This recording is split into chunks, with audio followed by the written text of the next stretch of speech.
Ma'am, क्या नाम है आपका? सर मेरा नाम शिवानी गौतम है। शिवानी जी, आप एक सोशल वर्कर हैं, आप यहाँ पे समाज की हर चीज़ों को देखते होंगे, आपने तमाम राजनीतिक दलों के घोषणा पत्र भी देखे होंगे। आपको क्या लगता है कि आधी आबादी की बात सिर्फ ये लोग करते हैं या उसको असल में उस पर काम भी करना चाहते हैं? सर देखिए, पहले तो यहाँ पे थोड़ा सा मैं मतलब बीजेपी के बारे में ही बोलना चाहूंगी कि पहली बात तो ये कि ये सिर्फ जुमलेबाजों की सरकार है।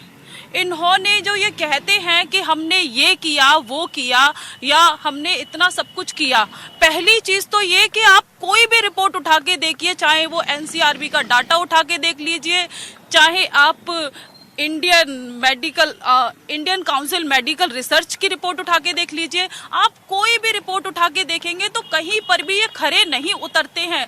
अच्छा तमाम, क्योंकि देखिए आज के टाइम में मतलब बीजेपी सरकार ने मीडिया को इतना पंगु बना दिया है कि हम कहते थे कि मीडिया हमारे देश का चौथा पिलर है, लेकिन वही मीडिया तमाम इस तरीके की खबरें छापती है और वो जाकर के लोगों को मतलब इस तरीके से मैनिपुलेट किया जाता है कि उनको लगता है कि बीजेपी ने बहुत कुछ किया है।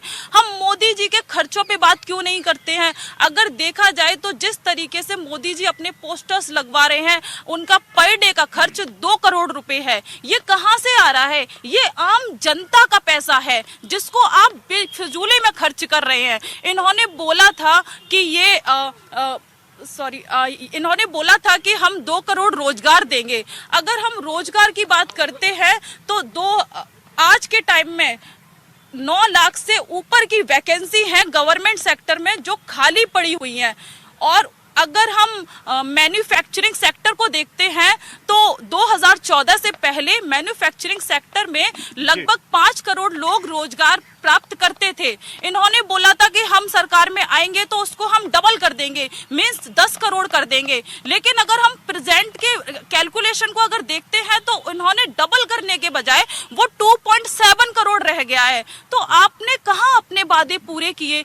आप हर बार तो नई शिक्षा नीति लेके आते हैं, आप कहते हैं कि आप महिलाएं बीजेपी सरकार में बहुत ज्यादा सुरक्षित है, तो आप मुझे ये बताइए कि बीजेपी सरकार में महिलाएं सुरक्षित है कहां से? अगर हम 2014 का डाटा उठा के देखते हैं तो उसके अकॉर्डिंग अगर हम आज के डाटा को, एनसीआरबी के डाटा को आज से मतलब कंपेयर करते हैं तो उसमें 33% की बढ़ोतरी हुई है। 1% केस है जो कि रजिस्टर्ड होते हैं और उन 1% केस को भी अगर आप एनसीआरबी के डाटा में नंबर में देखते हैं तो 85 लाख केस है जो कि मतलब महिलाओं से रिलेटेड है। जवाब ले लेता हूं उनसे, आप बैठ जाओ।